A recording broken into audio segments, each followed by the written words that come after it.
Why do some teams outperform others? Why are some teams more motivated, more innovative, more productive than others? Why do teams of seemingly talented individuals fall short when the sort of ragtag underdog teams rise to the occasion and are often higher performing? I mean, sometimes the high performers work, but not always. Why is that? Well, as an organizational psychologist for the better part of the last 2 decades, I've been looking at teams and the psychology behind how teams form, the habits, the norms of behaviors that separate the difference between the high performance ones and the mediocre or the low performing ones. And I've also collected a lot of our misconceptions about how teams operate, about how teams are supposed to operate, and about what separates high performers from low performers. Misconceptions about how you build great teams. One of the biggest misconceptions is the misconception around talent. It's the idea that great teams are just collections of great talented individuals. And if you want to turn a team from low performers into high performers, you just need to add more talented team members. This is a tempting assumption, right? Whether it's companies that are known for having, high signing bonuses and poaching talent from other firms, or sports franchises in pick your sport, and usually there's a team, Manchester United, the New York Yankees, etc., Real Madrid. There's usually a team that can just pay top dollar for top talent, and eventually, some of the time, paying all of that money leads them to a championship. But for every example of that, for every company that is paying massive signing bonuses to steal talent, for every sports league that is seeing one team just outspend all of the others, there's an underdog team. There's a team that outperforms expectations. There's a team that moneyballs it or finds another way to attain high-level performance without spending all that money. And in fact, this is what the research suggests too. Teams, if you were trying to come up with a dynamic of what explains high-performing teams, the individual talent of team members is rarely it. And in fact, other research suggests why. Talent isn't portable. We know this from the research of people like Boris Groysberg, who studied migrations of talent from high-level Wall Street investment firms, the investment analysts who were studying industries. You would think these people would be able to migrate talent from one firm to another because their whole job was just to study an industry, to have it all up here and then watch the market and make predictions about what would happen. But what Groysberg and his team found is that as those individuals moved after a year of star performance from one firm to another, most often their talent didn't follow. In fact, they saw on average a 20% decline in talent. And as they crunched the numbers, what they found is that almost overwhelmingly, upwards of 60% of individual performance for these analysts wasn't explained by individual talent. It was explained by the team somebody was on, the company they were a part of, the resources they had access to, the networks that they managed to build or maintain as they migrated through those firms. In other words, talent doesn't make teams. Teams make the talent. Talent flows from teams. And in fact, that leads us to the second misconception about high-performing teams, about great teams. And that is that great teams are the result of just team building. Now, I know what you're thinking. I just smashed the talent myth, the talent delusion, so isn't the answer clearly team building? And I get that because we've all been through one of those sort of feel-good team building sessions. It feels weird to be criticizing something that, at least on the surface, feels good. And that's actually the problem with a lot of team building. Whether it's trust falls or ropes courses or offsites or personality tests and big discussions, the multi-billion-dollar industry of team building really hasn't delivered results. And there's a good reason for that. The reason is that unless the team building activity, no matter what it is, whether it's crossing the imaginary river on planks or taking a personality test and finding out that Mike is a big D and Sarah is a 7 to the 4th power, and that your personality profile, your Myers-Briggs type is NSFW. Whatever it is, if it doesn't translate from the habits and skills learned in the offsite back to the onsite, back to the day-to-day work of the team, then it's not an effective intervention. Team building isn't an activity. Team building is a habit. And as it turns out, we already have a word for habits, for norms of behavior, for the regular occurrences that guide individual behaviors and create a collective sense of team norms and behaviors. We call ongoing habits and norms, we call it culture. And when we look at the research on culture on great teams, this is where we start to find our explanation. This is where we start to separate out low-performing, mediocre-performing teams from great teams. When you look at the research on high-performing teams, you find three elements. You find that almost every high-performing team is marked by common understanding, by a sense of psychological safety, and by a known pro-social purpose that underlies everything that they do. Let's take those three in turn. Common understanding. This one seems like it's easy to understand. It's the extent to which members of a team have a commonly held perspective on each other's knowledge, skills, abilities, their roles and responsibilities. That rhymed and I didn't intend for it to. They have a sense of their work preferences, of how each other likes to work, the context that they're working in. They know what a request for help looks like and what a request for feedback looks like, and they know how to provide those things without offending the other person. Common understanding is not just clarity of roles, it's bigger than that. Clarity of roles is important, but clarity of person, clarity of understanding each other and how each other would like to work is massive. And that's what we mean when we say common understanding. You know, I think about common understanding and I think about, Chris Hatfield. Chris Hatfield, you may know him as the astronaut famous for making that David Bowie lip sync video and all of these other viral videos from the International Space Station. But Chris Hatfield is known inside the space community as one of the most successful commanders of a mission to the ISS ever. Chris led a team of himself, a Canadian, 2 Americans, and 2 Russians.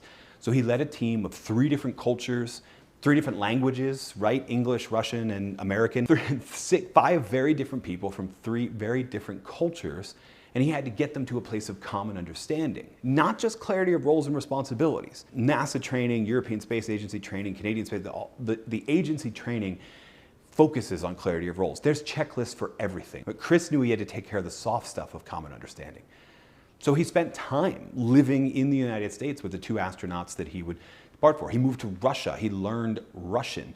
Spent time living not in a hotel, not in just agency houses, but in state housing with the 2 astronauts, cosmonauts that he was going to take off with. He had the team work together to develop common understanding, to understand each other's preferences, each other's moods, each other's personalities. He even had the team role play what they would do in certain disaster situations, like whether or not a team member experienced the loss of a loved one while they were up in space in a tin can traveling around the Earth at 17,000 miles per hour. And interestingly enough, tragically enough, that actually happened.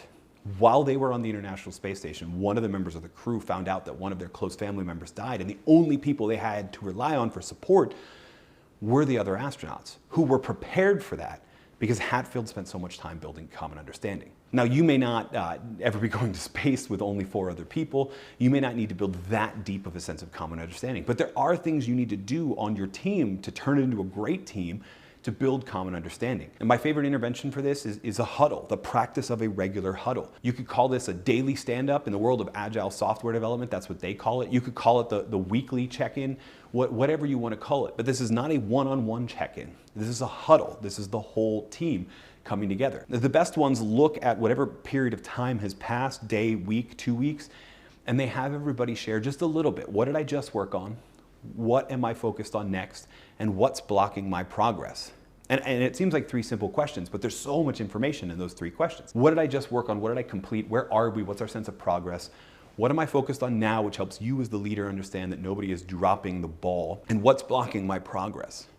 Which is a way of asking for help without having to admit any failure. It's a way of letting the team opt in to provide that help or provide that feedback. It's a way of helping the team, these 3 questions are, of helping the team work out loud so that everybody's aware of what everybody's doing, and over time the huddles grow into a place where people are sharing their work preferences, giving each other feedback, providing help, and building a sense of common understanding. Now, right alongside that sense of common understanding needs to be a sense of psychological safety. You're not going to get to a place beyond clarity of roles in common understanding without building a sense of psychological safety. This is the extent to which members of a team feel safe to take risks, to express themselves fully, to admit failures. It's a sense of whether or not people are hiding their failures or hiding parts of their full selves, or whether they're actually free to express that all. And the reasons for this are obvious, right? When you face a problem, if people aren't willing to speak up, to express dissent, to give you the diversity of their ideas, then you are limited in your knowledge of possible solutions. We talk a lot these days about diversity, equity, and inclusion. And there's a strong sort of moral case to be made for that in and of itself. But if you are not building psychological safety alongside your attempt to build increasing diversity in your teams, then you're not benefiting from that diversity. What does it matter if a bunch of people who have a wide range of surface level diversity are all afraid to share the benefit of their diverse perspectives and lived experiences and knowledge, skills, and ability? It doesn't matter. Without psychological safety, diversity is a moot point.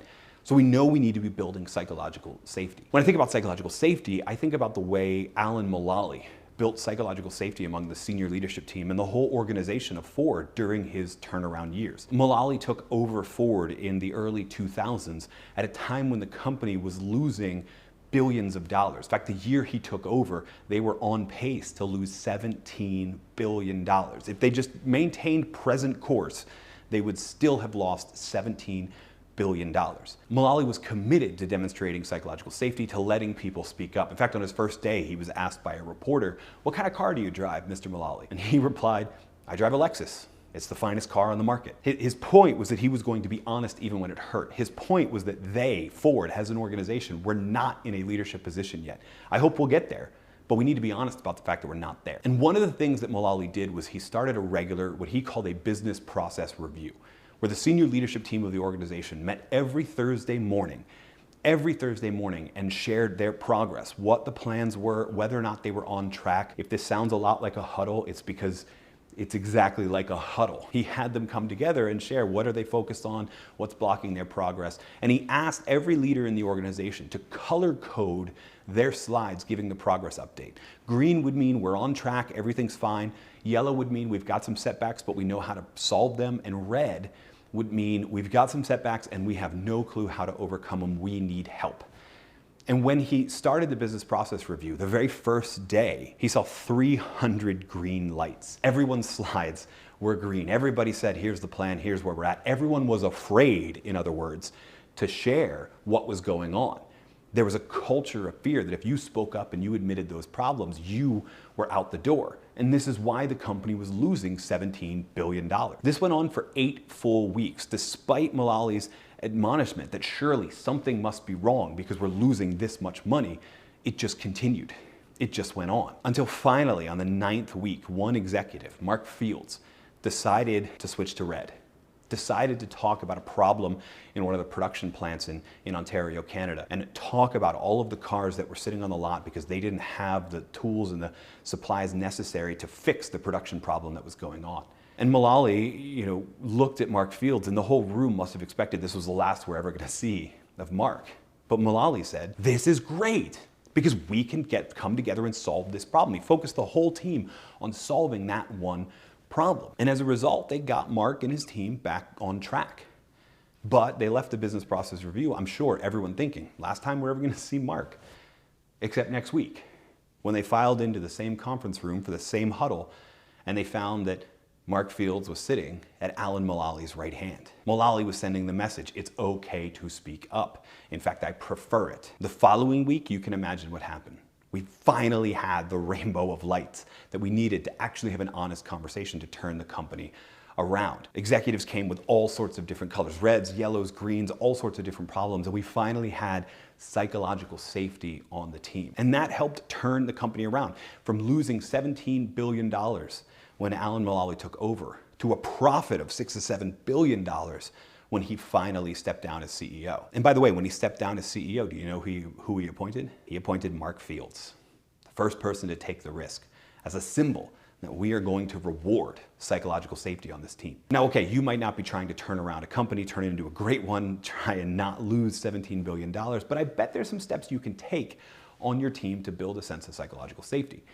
And if you want to do that, here's my biggest advice for you. Encourage dissent. Just like Alan Mulally encouraged people to finally speak up when there were problems, you ought to encourage people to express dissent with your ideas. When you're in a leadership role, suggestions become orders, right? Random ideas turn into fixed principles, and we want to get away from that. We want people to feel free to speak up and disagree with us when called for it. But the way we ask matters, right? I see a lot of people encourage dissent just by saying, hey, anybody disagree? Any other ideas? Instead of taking the burden on themselves, right? So try this, flip it to something like, hey, it sounds like we're heading towards consensus. But I know that I have my own biases. I have my own knowledge, skills, and abilities. I have my own perspectives, and that might be creating my own blind spots. So what am I missing? I know I have some blind spots. Can anyone help me find them? That's what I mean when I say encourage dissent. And as you build common understanding and you build psychological safety, you'll get a team that is performing a bit better, but they'll be even more motivated to give more effort if you add pro-social purpose as the third and final element of a great team culture. What is pro-social purpose? This is the extent to which members of a team feel that they're making a meaningful contribution to work that matters. A meaningful contribution to work that matters, work that benefits others. The benefiting others is a key piece here. It's not enough to have the purpose of growth or the way we're going to change the industry. The research suggests that we are most motivated when we know who benefits from the work that we do, whether that's external customers, internal customers, or some other stakeholder. When we have a name and a face, a vivid conceptualization of who is the direct beneficiary of our work. You know, I think about pro-social purpose, I think about building this, and I think about the way that KPMG, the Big Four accounting firm, turned around their employee satisfaction numbers. They had done everything that we talk about doing in engagement literature. They increased raises, added extended family leave time, all sorts of other benefits. And that moved the needle a little bit, but they had reached a plateau. And so they decided to try something crazy. They launched what they called the We Shape History campaign, which was dedicated to telling the stories of the way that KPMG as an organization had shaped history. They talked about the way that KPMG was involved in the Lend-Lease Act, which was the way that the Americans first entered World War II, not through direct combat, but by lending and leasing equipment, supplies, resources to the Allies. And do you know who managed all of the logistics of that? KPMG. They talked about when Nelson Mandela was released from prison and ran and was elected the first black president of South Africa. Do you know who certified those election results? Do you know who ran the audit? It was KPMG. They talked about the cleanup after 9/11, the insurance contracts, the recovery efforts, multi-billions of dollars just to help victims' families recover from the greatest tragedy they had seen in their lifetime. And do you know who helped manage all of that? KPMG. They were committed to telling these stories. They even made posters that outlined them and hung them all over the place. But these aren't just those sort of pretty normal motivational posters because of what happened next. Once people were familiar with the imagery of how KPMG as a whole organization shaped history, they went to the next level. They went personal. They launched what they called the 10,000 Stories Challenge. And the idea of the 10,000 Stories Challenge was to capture 10,000 different ways that their almost 30,000 employees shaped individual histories. How did they help farmers through making sure that credit availability was there? How did they help cybersecurity through things like forensic accounting or through helping organizations understand where their vulnerability points were? They launched an app to help people design their own posters that could demonstrate those exact things. They wanted 10,000 stories. They got more than 40,000 stories. And when they looked at the data, when they did their next round of employee engagement surveys, they found something really interesting. Yes, they increased employee satisfaction. They increased the sense of pride of working at KPMG. But that was almost entirely determined by people who answered one question in the affirmative. My manager has regular conversations about the purpose behind the work that we do. In other words, it wasn't about the high-level organizational intervention. It was about the team and the individual leader of the team and whether or not they built a sense of pro-social purpose. Okay, so you may not be trying to demonstrate the ways in which your organization shapes history, but you can take smaller steps to connect your team with the direct beneficiaries of their work. Whether that's reading a letter you got from a customer or bringing the customer in person or virtually to talk to the actual team and thank them. Whether that's sharing an email from senior leadership thanking you and your team for the great work that we're doing. Anything you can do to put a name and a vivid sense of who behind the purpose that you do will build that pro-social sense of purpose and lead your team to greater levels of motivation. And as you build that sense of pro-social purpose, you pair it with psychological safety and common understanding, you'll find that these aren't just three pillars. These things interact, they act synergistically. You'll find that as you develop a reputation for a leader who builds cultures that are marked by common understanding and pro-social purpose, you attract the best people to you. You attract highly motivated people who want to do their best work. And as you build common understanding and you build psychological safety, you'll find that you get your people's best ideas. They feel free to share, to give each other feedback, and that makes them perform even better.